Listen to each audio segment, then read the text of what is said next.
Well, it wouldn't be the New York Red Bulls unless, of course, there was something crazy going on here. Hello there, this is Kristian Dyer here, and you are listening to the Red Bulls Insider Podcast on MSG. And, well, we're coming off a Sunday where the New York Red Bulls 2-0 winners over the Philadelphia Union down in Chester, PA. A first half where the Red Bulls looked a little bit shocked, a little bit lackluster, perhaps out of their element in what was an incredibly hot and humid Sunday afternoon. Philadelphia very easily could have gone up early, but the Red Bulls hung tight, perhaps got a little bit lucky, which you need from time to time during this grinding MLS season. And lo and behold, second half, a red card early on in the second half to the Union's Derek Jones, and 2 goals in the final few minutes, and the Red Bulls coming out of this one feeling victorious. And I think there were a couple unsung heroes in this game. You talk about Bradley Wright Phillips for sure, and his 2 goals, team leading now in that category, just building on the impressive form that he's had the past couple of seasons for the Red Bulls. But in this game in particular, kind of a gutsy move there from head coach Jesse Marsch, I thought, midway through the second half, to put in Sal Zizzo on the right flank, replacing Alex Wheel, who I thought did some good things, in particular defensively, but some good movement in the offensive third as well. Zizzo been primarily used as a right back, sometimes as a center back, going more offensive minded into the midfield and into a wing position. I thought Zizzo had really what was a very, very solid 25-30 minutes or so of play. He did a good job defensively, certainly, but moving forward, whipping in crosses, directly setting up that first goal, certainly. And then I thought Gonzalo Verón, probably the best we've seen from him. It was only a handful of minutes that he played, but Verón really benefiting from the space on the field. I do want to talk a little bit about Verón, who is somewhat of a whipping boy around these parts, and I admit that I don't have the most favorable impression of Verón and his fit on this team. Now, let me predicate all that by saying that Verón signed a year and a half, almost 2 years ago by the Red Bulls, believed to be the largest transfer fee ever paid by the club, at least at that time, and I certainly think going back to the Metro Stars era as well, about roughly $2 million it was reported. Verón, I think, is a talented player. I think he's an energetic and enthusiastic on the dribble, certainly good in possession, brings some flair that this team doesn't have. I don't know if he necessarily fits this high-pressing, counter-pressing team, the speed that Red Bull wants to play. And you look at the way Alex Wheel, who we just talked about, played, Daniel Royer, it's almost a frantic type of play. And I think Verón values slowing things down a little bit, which for a wing player in Marsch's system, just not sure if it's a good fit. And Gonzalo Verón, I think you put him on DC United or Atlanta or Vancouver or any number of MLS teams, a Houston or an FC Dallas. I think Verón could probably thrive and do very well and be an effective player. He's talented, he's skilled, and he's shown from time to time that he can be effective in the final third. But on this team, round hole, square peg, not quite sure he's the best of fits. But playing against a 10-man Philadelphia, Verón's ability and width, his ability to go on in 1v1 situations, but also his speed on the flank, I thought that he was an asset in this game. Now, if this is 11v11, there isn't that Derek Jones red card early in the second half. Not sure how effective Gonzalo Verón would be, but you got to play with the deck that you were given, and I thought Verón did very well. So, an important 3 points for the Red Bulls. First road victory since the season opener. Probably the best from start to finish that they've played on the road. The first half started off rocky, but about the final 10-15 minutes, things settled down. And then once the red card in the second half to Jones, it was all Red Bulls. They did a good job with their concentration, and they did what they were supposed to do. They got 1 goal, then they got the second goal in the game's last gasp, both by Wright Phillips. So I think momentum building, and couldn't come at a better time. You got Saturday afternoon, 1:30 p.m. at Red Bull Arena, the Hudson Derby coming up, New York City FC coming into town, a team you just played a week and a half ago in the U.S. Open Cup, beat them 1-0 in that match, and it's now a big rivalry match under their belt in Chester, winning over the Union 2-0, and then being able to go into this match with momentum, with a high level of play, coming off that win over the Union. And then midweek comes up again, the Union come to town once again, one of those scheduling quirks. It's going to be the 5th round of the US Open Cup. So it really is an action-packed couple weeks here at Red Bull Arena. No let up in sight. And for a team looking to build some playoff momentum, I think that this is certainly a good thing that they have such big, high-level, high-profile opponents coming up. They can't let themselves down. If they do, it's going to hurt. And Jesse Marsch and Chris Armas, who's taken over much of the head coaching responsibilities this week with Marsch in Poland, working on his UEFA license, really, I think, has done a good job in keeping the team focused. So I think Saturday's match is going to be a lot of fun, and we'll get to that a little bit later on. So a lot of good vibes from the Red Bulls against the Union. Wright Phillips gets on the scoreboard. He was in a little bit of a quiet spell there for a couple of games, but getting him ready to play New York City FC, a team that he's done so well up against in the past, certainly a good thing. So on this show, we got Felipe coming up as our guest. Had the opportunity to sit down with him at the Red Bulls training facility. Spent about 15 minutes talking with this guy, and wow, this is going to be a great interview. What I love about Felipe is that, Jim Curtin said it, and you're going to hear me talk about it. He is the ultimate player in getting under the opponent's skin. This guy leaves it all out there on the field. He's somebody who bleeds this franchise's colors. The prototypical guy, the kind of guy that I think Metro Stars fans and now recently Red Bulls fans have been craving. There have been a lot of superstars that have come into this organization, but very few guys who have cared about the team and so unselfishly as Felipe. And that's Felipe. I get to see him in training several times a week. He is a guy who is the first one on the field, last one to leave. His teammates may be talking or taking a break or finish with practice and just kind of doing some shooting drills. He's running up and down the field working on his fitness. He wants to make everybody better in practice. He's going in with studs up, trying to make those challenges. Just always a gamer, and that's what I love about Felipe. So we got Felipe coming up next on the Red Bulls Insider Podcast. All right, so Felipe, we're not too far away now from one of the biggest matches of the year against New York City FC, and you guys just played them a few days ago in the Open Cup. That was a pretty heated match on the field. There were some moments between the two teams. Do you think that this one might even be more intense this go around at Red Bull Arena? Yes, I think so, because every time we play them, I think in their minds there's a chance for them to win a game against us, and we haven't been successful against them in the past 3 years, but also becomes a very dangerous match because we gotta be up for the challenge. We gotta be ready for everything they throw at us, and it's another opportunity for us to play in front of fans, and I think gonna be a great game, a great opportunity, a great crowd, and I just hopefully on the day we can be better than them.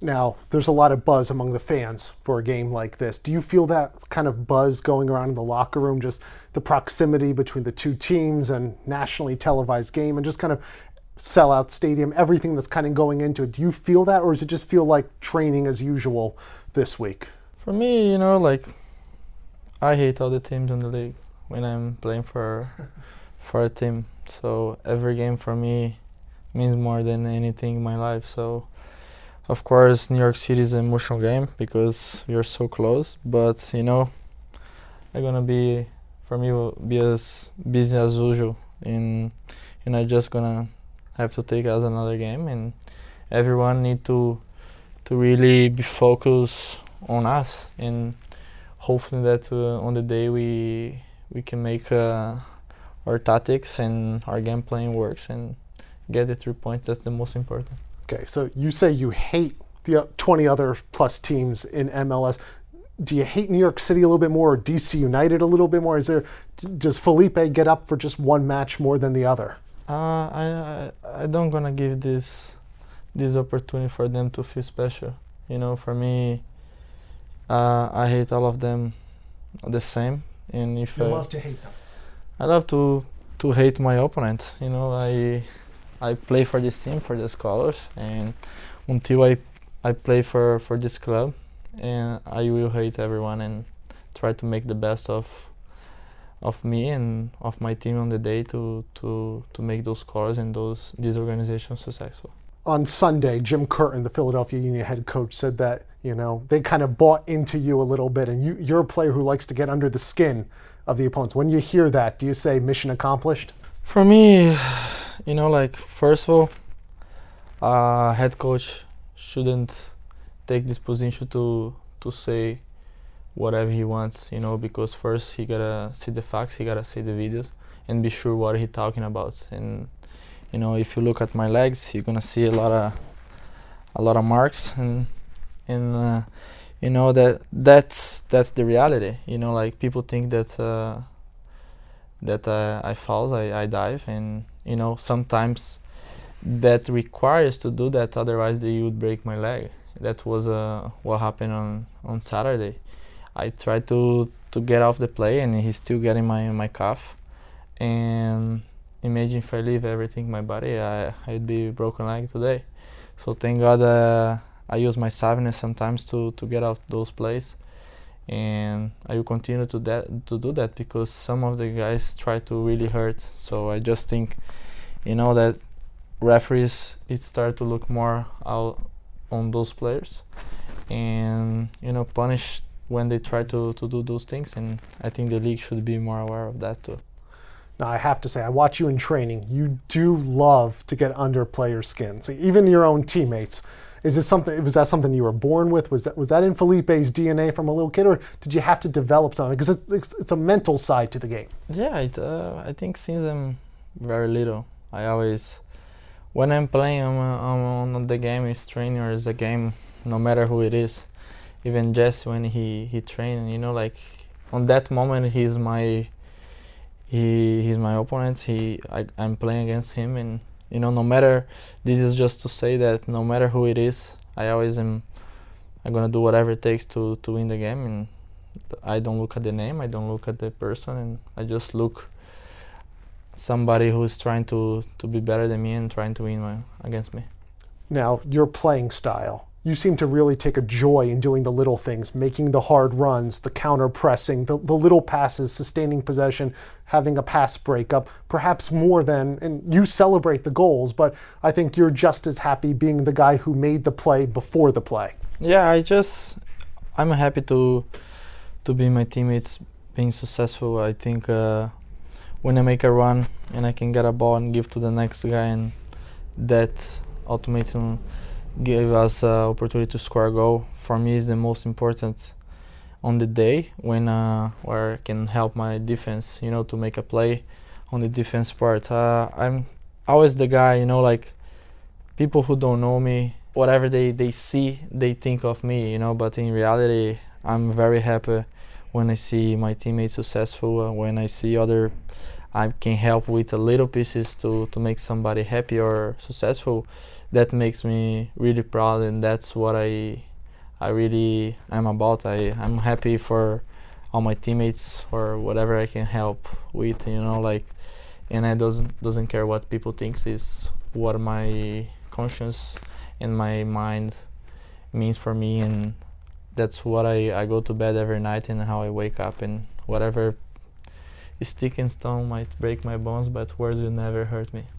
Were you always that way, even growing up playing as a, you know, a young kid in Brazil, or is that something that kind of developed in time? And no, I always be myself, and of course, taking that position to be yourself, sometimes you're gonna have haters, you're gonna have lovers, but that's what I like about me, and what I'm proud of. It's I never change myself for anyone and for anybody, and I will never do that, you know. So if people wants to love me, gonna love the way I am. If people wanna hate me, they're gonna hate the way I am. So for me, it doesn't care. The important for me again is with my clear head when I go to bed and how I wake up. A lot of guys around the league probably don't want to play against you because you have that mentality. But at the end of the day, you've earned their respect, you think? I think a lot of guys might like me, but they don't want to give that opportunity for me to feel special. You know, so, and probably a lot of guys that I think might like me hate me. So for me, it doesn't care about what they say, you know. Like, for me, it's all about my team, all about my teammates, make the colors and the organization I play for to be winners and to be successful. What others think, you know, like my best friends, my real friends are those who I train every day, who I live every day, and my friends who I grow up with, you know, like, so that's for me is important.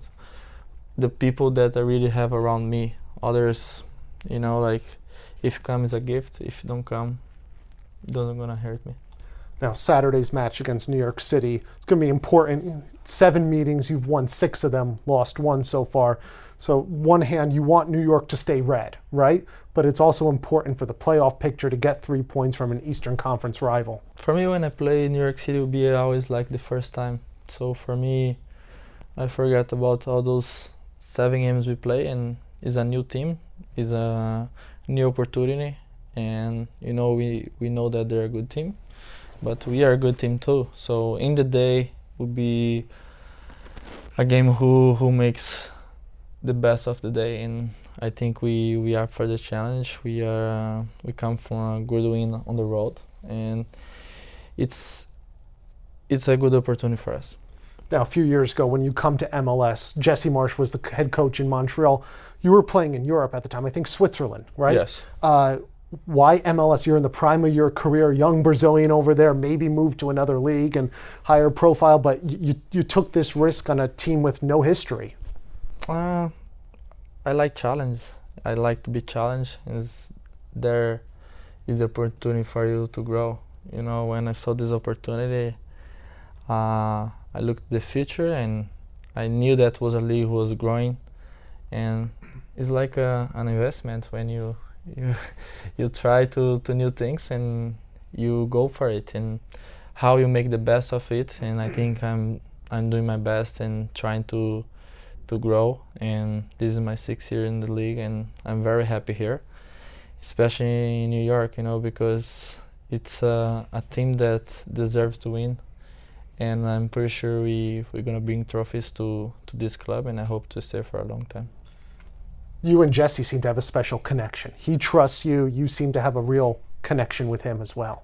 You know, like Jesse, I can see, you know, he inspired me, you know, because when I see at him, the way people talk about him, the way he is, and I can see that he was the kind of player I am, you know, that but I admire his intelligence, how smart he is about soccer and about life, and he made me a better person, a better father, a better player, and he always helped me in and off the field since the day one, and I will always be thankful to him and for the opportunity to bring me to MLS and to New York, and you know that I always gonna be a special person for me no matter what. Now, we're going to talk a little controversy right here. Your haircut. Let's go on the record about this. A lot of fans are upset about it. You know, you're talking about the heat and the humidity and everything else, but I mean, you were famous for that hair. It was top 8 in the league hair. Yes, you know, top 8 wasn't the best for me. I wanted to be top 2, so I don't think you got there with this, Felipe. I tried to change to see if I go up on the rank, and you know, the important is the people who with me at night, so it's my wife. And So the wife's okay with as it, long you said. as long she likes, the rest can say whatever it is, and I don't care. So you've abdicated now. You had the best hair on the team, the fans were saying. Who now has the best hair on the team? Probably Damien Perinel take care of his hair like his son, So I think he has the best hair, and Aurelien Collin. Well, he has The no hair. Yeah, exactly. So the hair you can't see probably is the best, because he don't want to show, because he's jealous of it. Now, the right answer would have been Jesse Marsh, or Dennis Hamlin. No, I don't want to go up there. I can risk my place on the team. So you come in here from playing in Europe to Montreal, now to New Jersey. How do you like living in the tri-state New York area? I live in Hoboken. It's a very good community. A lot of stuff for my son to do. When I get home, I don't need my car. I can walk around and enjoy. And there's a lot of kids that love soccer. And since I got here, I can see the growth of the soccer and what Red Bulls has done for the community. It's great to see, and I'm really proud to be part of it. Now, I asked Jesse this question a couple weeks ago. I'll ask you, and then we'll let you go. You have to take a road trip across the country with 3 of your teammates. Who are you taking with you? I would take. Just Jesse said Chris Armas is going with him. Yes, Chris is the biggest heart, but I wouldn't go with a member staff of the team. Okay. So I probably would bring Aurelien Collin to be my driver, and he's got a little bit of a heavy foot though. I've seen him pull out. He's so slow. I drove with him. I'm faster than him. Running, you're faster than him. No, I would bring Collin. And but could you fit all of his clothes in the car? That's the question, because he will. No, he wouldn't be allowed to bring. Oh, okay. Aurelien, Bradley Wright Phillips, and Tyler Adams. It's the United Nations of road trips right there. Yes, exactly. Well, Felipe, I appreciate you coming on the MSG Red Bulls Insider podcast, and we'll have you on later on in the season. Thank you so much. Thank you. So, I know this is a podcast, but I don't even know if I can describe the look on Felipe's face when you asked him about the Jim Curtin quotes and about how he's this player who gets under skin of his opponents, and just the grin that comes on his face. You can tell this is a guy who gets it, who embodies that kind of blue collar mentality that is so vital for this team to succeed. And you take Felipe out of the starting 11, there are capable players who can fill in and certainly play at a high level for this team. But Felipe is so vital to what makes this team work. And not the gaudiest of stats, and not a guy who's going to necessarily get the crowd going with a skillful play, a back heel or a deft flick, or some sort of on-the-ball movement, but his off-the-ball movement, the tackling, the hard work that he does, the clogging of the passing channels and understanding where to be positionally, the hard running in the press game, the hard running that he did at the Philadelphia Union, especially in the first half when he switched with Sacha Kljestan, moving from more of a number 6 role in a more advanced position behind Bradley Wright Phillips, with Kljestan sliding back to his more familiar role, the role that he played with Anderlecht, and Felipe higher up the field, the pressing that he did, the mobility that he brings, the work rate on a hot day.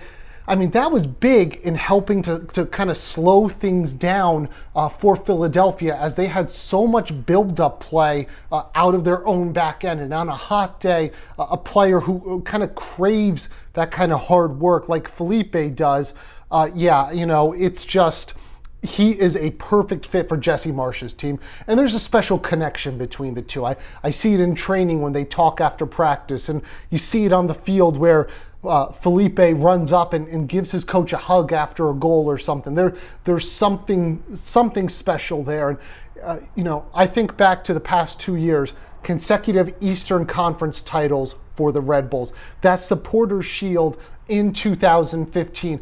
I'm not sure either of those things happen if Felipe isn't that guy, that linchpin in the middle to do it. There's a lot of talk about Dax McCarty and what his offseason trade meant to the Red Bulls, and how losing him perhaps impacted the shape of the midfield. I'm going to say this right now, that to me, Felipe is more important to the midfield than the captain Dax McCarty was the past 2 years. I know that's anathema. McCarty is a fan favorite, and rightly so, but certainly this is a guy who, in Felipe, does so many things quietly that makes the rest of the team succeed, and he takes joy in it. He loves it. He's not a superstar who craves attention. He wants to go out there, do the dirty work, bring his lunch pail, and just simply get a result, get a win, and prototypical player for this franchise.